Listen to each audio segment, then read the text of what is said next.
민주노동당 이상규입니다. 뜨거웠던 4.27 재보궐선거가 드디어 막을 내렸습니다. 이미 결과를 다 알고 계신 것처럼 이명박 정권 심판이라고 하는 민심이 정말 매섭게 몰아친 그런 선거였다고 할 수가 있죠. 한나라당은 이미 패닉 상태, 사퇴 이런 이야기가 줄줄이 나오고 있습니다. 그래서 이번 재보궐선거에 관한 이야기를 잠깐 해볼까 합니다. 순천에 특히 민주노동당 후보가 당선이 됐기 때문에 저도 그날 밤에 정말 이 개표 방송을 보면서 당선이 확정되는 순간에 눈물이 다 나더라고요. 정말 우리 민주노동당이 드디어 이제 지역구에서, 그것도 호남이라고 하는 곳에서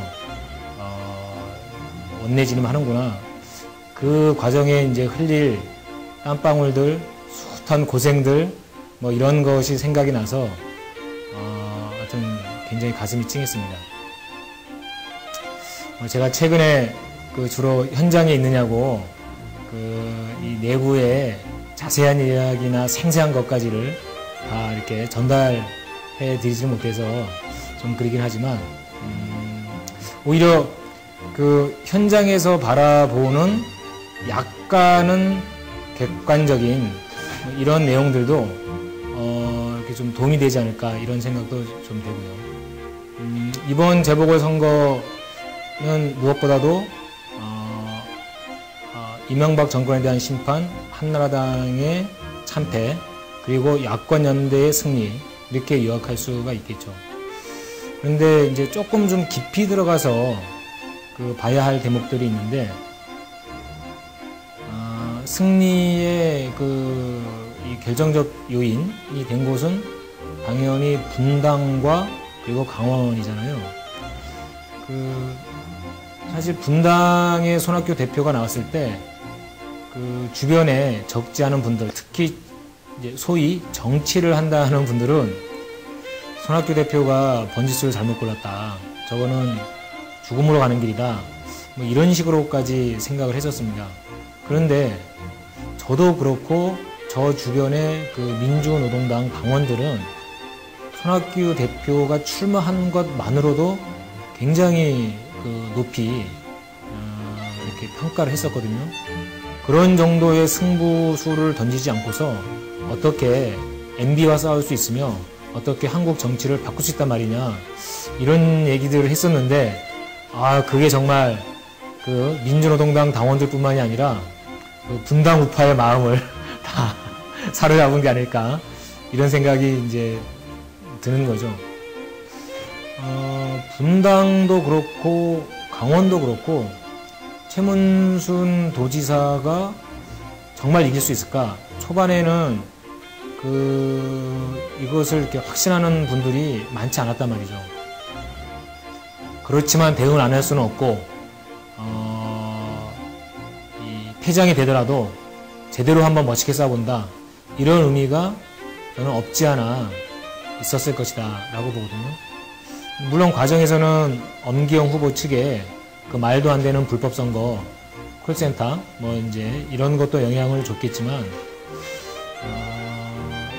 최문순 후보가 일궈온 그런 어떤 이제 인생 역전이라 그럴까요?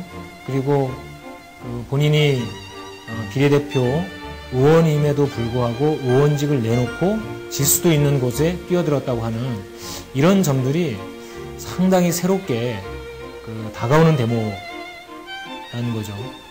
그래서 결국은 이 야권연대가 중요하지만 그냥 야권연대를 한다고 이기는 것이 아니다. 후보의 인물 하나하나가, 그리고 후보가 만들어지는 과정 자체가 희생과 결단, 그리고 승부수, 그리고 한편의 드라마 같은 그런 감동적인 선출 과정, 이런 것이 없으면 유권자들의 마음을 사로잡을 수 없는 것이 아니냐. 오히려 어려운 곳에 뛰어들어간 후보들이 이번에 당선되었다고 하는 점을 우리는 좀 잘 되짚어 봐야 되지 않을까 싶습니다. 역시 죽자고 각오를 하면 사는 게 아닌가 이런 생각이 좀 들고요.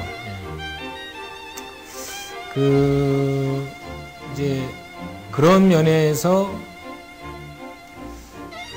김해 선거는 굉장히 안타깝습니다. 패인을 뭘로 얘기해야 될지, 그러니까 이거를 김태호가 잘했다, 또는 김해 시민들이 뭔가 좀 보수화되었다, 이렇게만 얘기할 수는 없는 거죠. 이럴 경우에는 우리 스스로를, 자기 스스로를 돌아보는 것이 맞는 것이기 때문에, 그렇다면은 야권연대를 이룬 그 이봉수 선거 캠프, 그러니까 이거는 이제 단순히 국민참여당만이 아니라 그런 야권연대의 힘이 이 총리 후보 시절에 온갖 추몽과 이 부정부패로 이 낙마를 한 이런 자를 이기지 못한 것에 대해서는 저는 깊이 있는 자기 반성이 필요하다고 생각을 합니다. 특히나 후보 선출 과정에서의 일련의 잡음 또는 어떤 논란, 이런 것들이 이 유권자들에게 어떻게 다가갔을까. 물론 단일화 과정이 평탄할 수만은 없고 매끈하게 일사천리로 갈 수는 없는 거지만 조금 더디더라도 어쨌든 감동을 주는, 그러니까 이런 그 단일화 과정과 결단에 대해서 다시 한번 좀 생각해 보게 되는 그런 뼈아픈 교훈이 아닐까 싶습니다.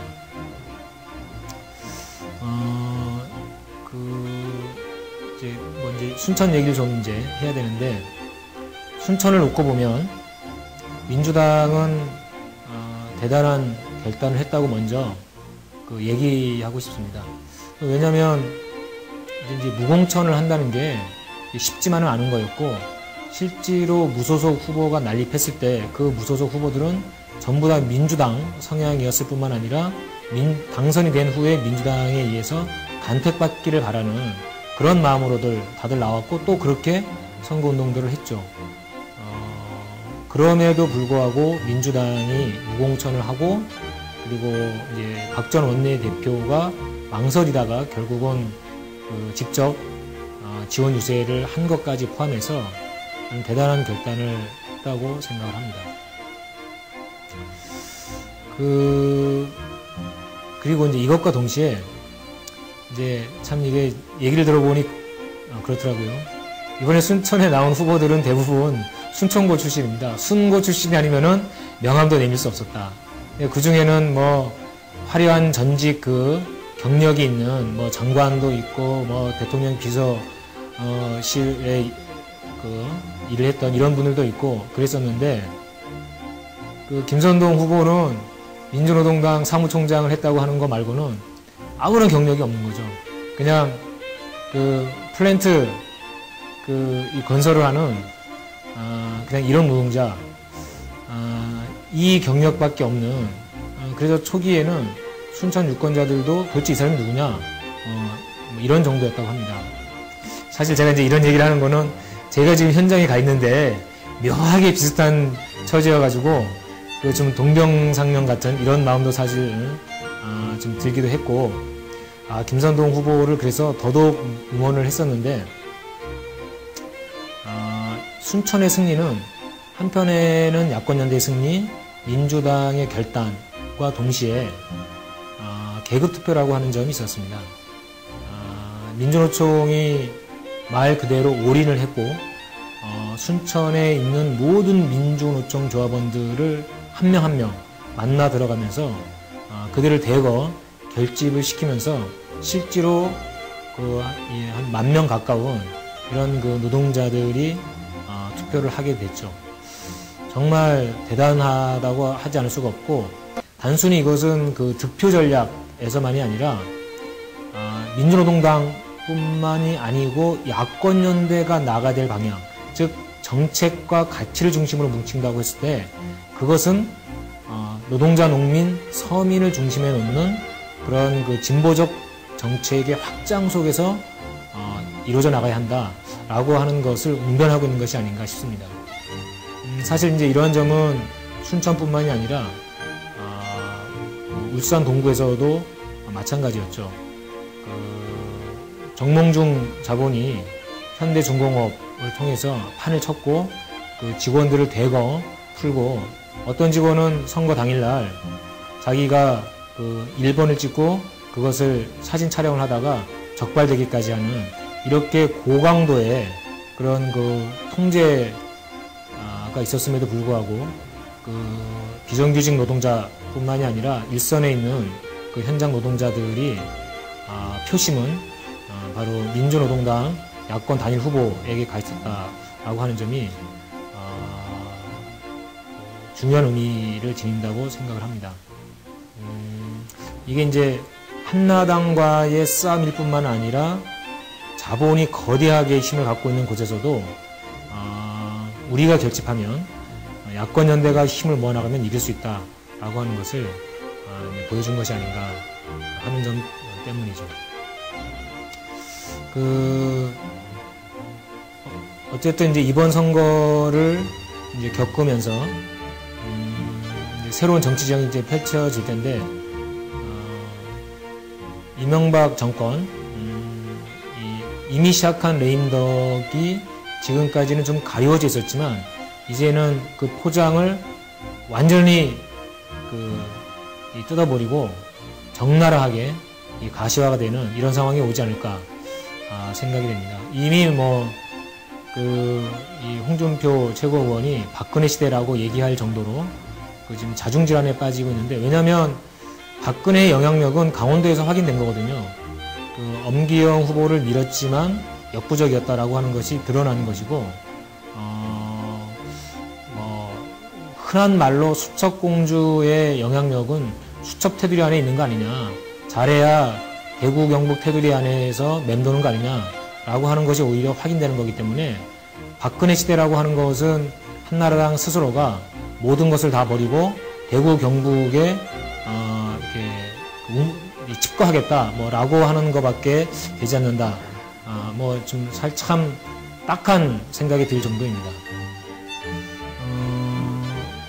지금 소장파들 같은 경우 그리고 수도권 의원들은 난리가 아니죠. 지금 이런 상태에서 내년 과연 총선을 치를 수 있을지 아마 아무것도 되지 않을 것이고요. 심지어 그 김태호라고 하는 그 뻔뻔한 자의 그 당선 소감이 당도 정신 차리고 정부도 정신 차려야 된다라고 이야기할 정도였으니까 한나라당이 얼마나 무능하고 뻔뻔하고 그리고 이 국민과 역행하는 길로 가고 있는지를 보여주고 있다고 생각합니다. 더욱 가속화될 거라고 보고요. 다른 한편에 손학규 대표는 어쨌든 승부수를 던져서 승리를 했고 그것이 야권 전체 승리를 이끌어가는 견인차 역할을 했기 때문에 지난번 지방선거 때 유시민 대표가 전체 지방선거를 승리로 이끄는 견인차 역할을 한 것처럼 그러한 그 역할을 해낸 덕에 향후에 민주당 안에서의 지위뿐만 아니라 야권 연대에서 그리고 대선 후보로서도 상당히 큰 힘을 발휘하지 않을까 싶습니다.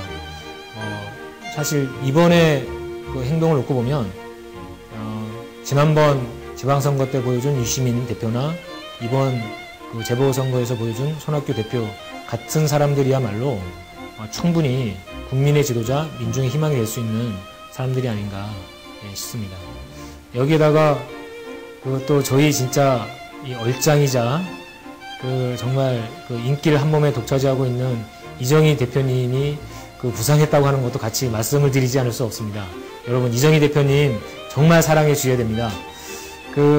이 유연한 진보를 내세우면서 거의 진짜 야권 연대를 위해서 모든 걸 다 내놓다시피 이렇게 하지 않았습니까? 저도 굉장히 늘 굉장히 이제 좋아하고 존경하고 친근하게 지내는 그런 이제 대표님인데 이정희 대표님의 향후 활약도 더욱더 좀 기대를 해봐도 좋지 않을까 싶습니다.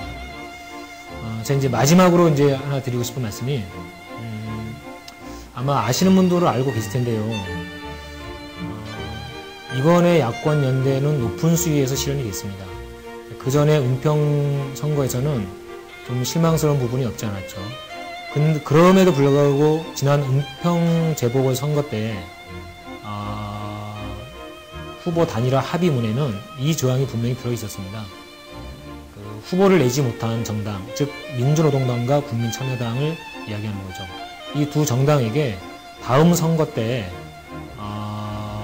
그 후보 단일화에 있어서 우선적으로 배려한다라고 하는 항목이 있었습니다. 저는 이 항목이 이번에 순천과 김해의 후보 단일화 과정에서 어느 정도 지켜졌다라고 생각이 들고 점차 발전해 간다고 볼 수가 있겠죠. 그 전으로 거슬러 올라가면 6.2 지방선거인데 몇몇 지역은 됐지만 서울과 경기에서는 단일화가 사실 협상이 실패를 했습니다.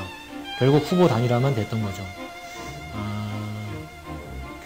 이 한국 정치의 발전이 이렇게 한 계단 한 계단씩 지금 전진해 가고 있습니다. 다음 총선 대선에는 한 계단씩 전진해 가는 것이 아니라 한꺼번에 폭발하는 그런 분출된 에너지를 만들어 나가야 되지 않을까 생각을 하고요. 그 몫은 바로 이번 재보궐선거의 승리를 일궈낸 주역 국민 여러분들이 만들어낸 것처럼 바로 국민 여러분들이 함께 해줘야 될 것이라고 생각을 합니다. 민주노동당은 당연히 그 길에 같이 할 것이고요. 저 역시 미랄이 돼서 총선 대선의 승리, 그래서 진보적 정권 교체에 항상 같이 하겠습니다. 말을 좀 이렇게 재밌게 하라고 했는데 뭐 얘기를 하다 보니까 좀 그냥 이렇게 진지하게만 얘기가 좀 된 감이 없지 않아 있습니다. 자, 여러분, 사실 너무나 지금 기분이 좋은 상태입니다. 승리했기 때문이죠. 이명박 그리고 한나라당의 코를 납작하게 만들어놨기 때문입니다. 이렇게 기쁜 마음 항상 간직하고 싶습니다. 내년 총선 대선 끝난 후에 새로운 세상을 여러분과 함께 활짝 만들어가고 싶습니다. 이상규였습니다. 감사합니다. 이렇게 나뉘어서 힘없이 서 있는